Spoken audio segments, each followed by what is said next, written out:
बहुत बार लोग लोन ले लेते हैं एक्साइटमेंट में, या फिर कई बार इमोशंस में आके कुछ चीजें खरीद लेते हैं जो कि लोन पे होती हैं। और उसके बाद जब कंटिन्यू ईएमआई पे करने के टाइम पे वो ओवरवेल्म या फिर परेशान हो जाते हैं कि हम इतना सारा लोन्स को कैसे पे ऑफ करेंगे, या फिर कैसे मैं इतना डेट को हैंडल करूंगा। सो अगर आप भी उस टाइप की कंडीशन से गुजर रहे हैं, देन डेफिनेटली आप सही वीडियो पे आए हैं। आपको स्टेप बाय स्टेप स्ट्रेटजीज मिलेंगी जिनको इम्प्लीमेंट करके आप अपने डेट्स को मैनेज कर सकते हैं और टाइमली पे कर सकते हैं। नमस्कार फ्रेंड्स, मैं शिवकांत द्विवेदी आज आपको डेट मैनेजमेंट स्ट्रेटजी एक्सप्लेन करूंगा। इससे पहले आता है आपको डेट मैनेजमेंट के लिए आपको अपने डेट को समझना है।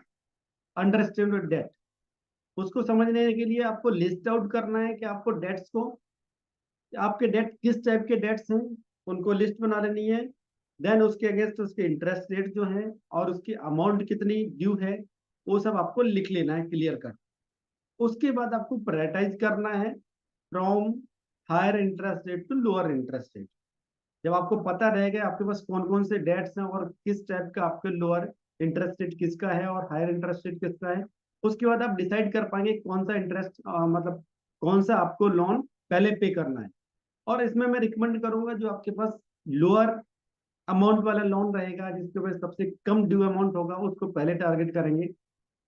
हालांकि लोग बोलते हैं कि जिसका इंटरेस्ट रेट ज्यादा है उसको पहले टारगेट करना चाहिए। मैं अमाउंट की बात करूंगा बिकॉज एक आपका लोन जल्दी क्लियर हो जाएगा, उससे आपका एक डिस्पोजेबल एक्स्ट्रा मनी आपके पास जो ईएमआई पे कर रहे हैं वो आपके पास बचेगा, वो आप दूसरे डेट्स को पे करने में मिलेगा। दूसरी चीज, आपको जब आप पे कर देंगे एक लोन को टाइमली या फिर जो आपने प्लान किया उसके अकॉर्डिंग, देन आपको कॉन्फिडेंस भी बिल्टअप होगा।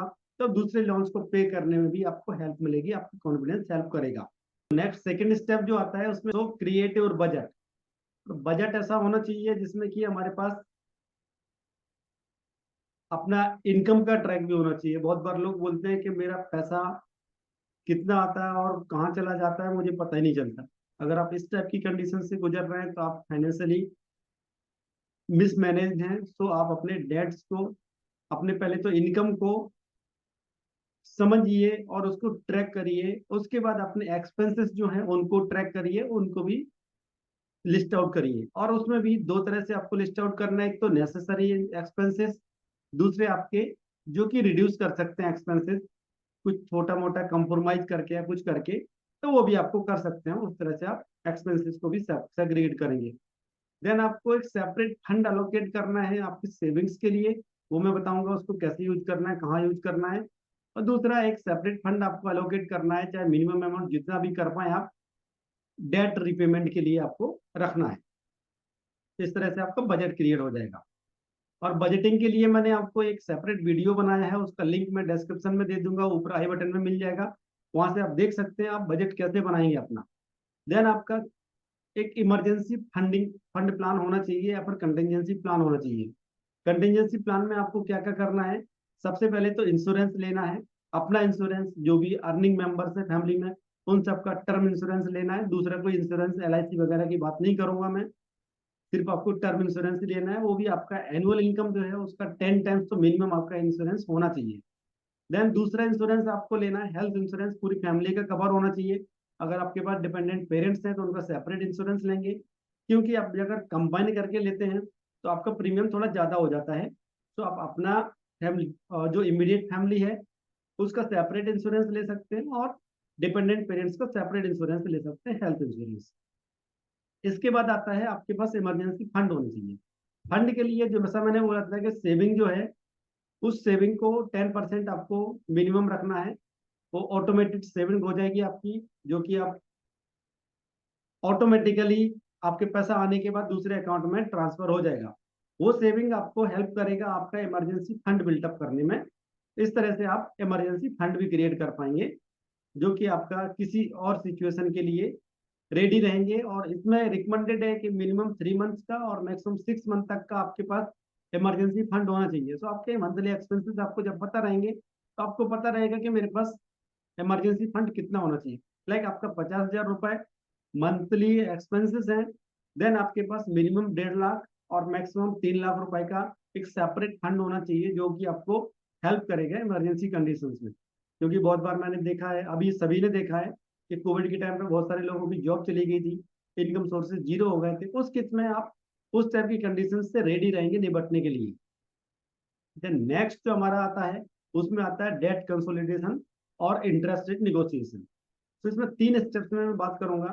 पहला स्टेप तो है डेट कंसोलिडेशन।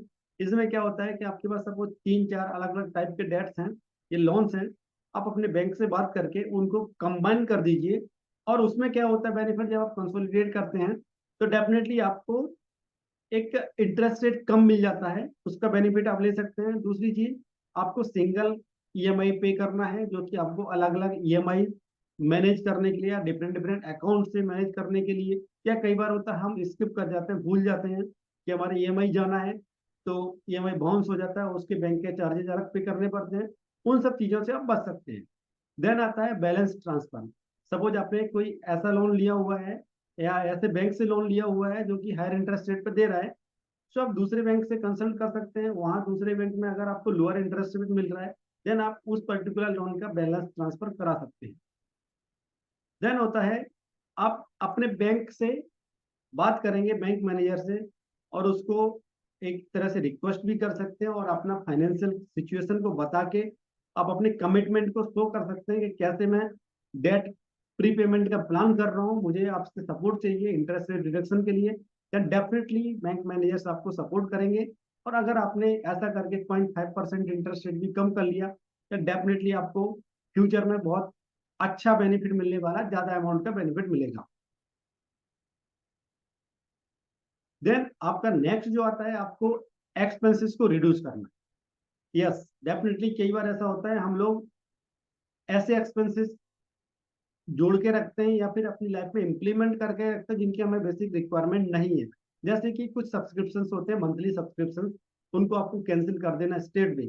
अगर आप कोई भी अमेजोन प्राइम या फिर कोई हॉटस्टार किसी और चीज का आपने सब्सक्रिप्शन ले रखा है, आज ही अभी अनसब्सक्राइब कर दीजिए उसको। जब भी आपको रिक्वायरमेंट है उतने टाइम के लिए सब्सक्रिप्शन लीजिए। वो आपको हो सकता है एक टाइम के लिए महंगा लगे, बट आप उसको ऐसे ही करना है। देन होता है शॉप स्मार्टर।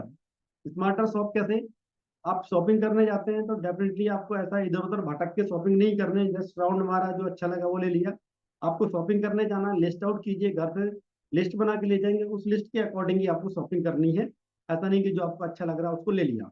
देन होता है आपकी सेविंग जो है वो ऑटोमेटेड होनी चाहिए, जो कि दूसरे अकाउंट में ऑटोमेटिक ट्रांसफर हो जानी चाहिए। वो आपका 5 to 10% जो हमने पहले बात किया वो होना चाहिए। देन यूटिलिटी कॉस्ट को आप रिड्यूस कर सकते हैं। कैसे, अगर सपोज एक रूम में सभी फैमिली मेंबर्स बैठे हैं, तो जरूरी नहीं है आप पूरे घर की लाइट जला के रखें, फैन चला के रखें सब जगह, उसको आप कर सकते हैं।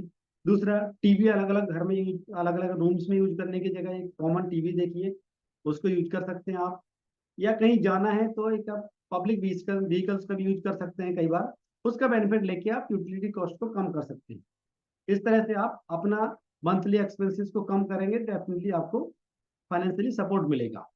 देन नेक्स्ट होता है, आपको अपनी इनकम इंक्रीज करने के लिए क्या करना है वो चीजें सीखनी है।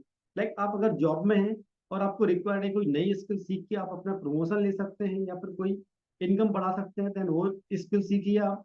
या फिर आपको यूट्यूब पे वीडियो क्रिएट करके कुछ नए पैसा कमा सकते हैं, डेफिनेटली वो कंसिस्टेंसी चाहिए आपको, उसके लिए डेडिकेशन चाहिए, वो आप करके कर सकते हैं। या फिर आप फ्रीलांसिंग सर्विसेज, कोई आपके पास ऐसा स्किल है जिसको आप दूसरों को सर्विस देके पैसा कमा सकते हैं, फ्रीलांसिंग करिए। फ्रीलांसिंग के लिए प्लेटफॉर्म्स हैं, उनको आप एक्सप्लोर करिए। देन ऑनलाइन कोर्सेज भी आप क्रिएट कर सकते हैं। बहुत सारे ऐसे प्लेटफॉर्म्स हैं जहाँ आप कोर्सेज एक के बाद रिकॉर्ड करके अपलोड कर देंगे, वहां से जब कोई कोई कोर्स सेल होता है तो आपके पास उसका कमीशन आता है। तो डेफिनेटली वो कर सकते हैं, बुक राइटिंग वगैरह कर सकते हैं, ई बुक्स वगैरह लिख सकते हैं। बहुत सारे ऑप्शन है आज की डेट में वो करने के लिए, तो आप कर सकते हैं।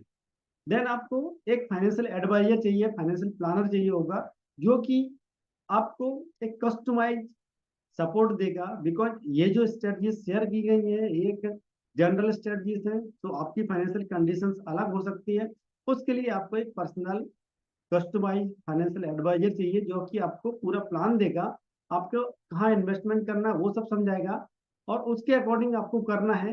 एंड लास्ट जो है, बी कंसिस्टेंट। जो हमने बात किया, जो बजट बनाया, जो भी प्लान डिस्कस किया, सीखा, समझा, उन सबको जब आप फाइनल कर लेंगे एक बार, उसके बाद आपको उस पर्टिकुलर प्लान पे स्टक रहना है, आपको बार बार चेंज नहीं करना, आप कंसिस्टेंसी मेंटेन करेंगे, देन डेफिनेटली लॉन्ग टर्म में आपको बहुत ज्यादा बेनिफिट होने वाला है।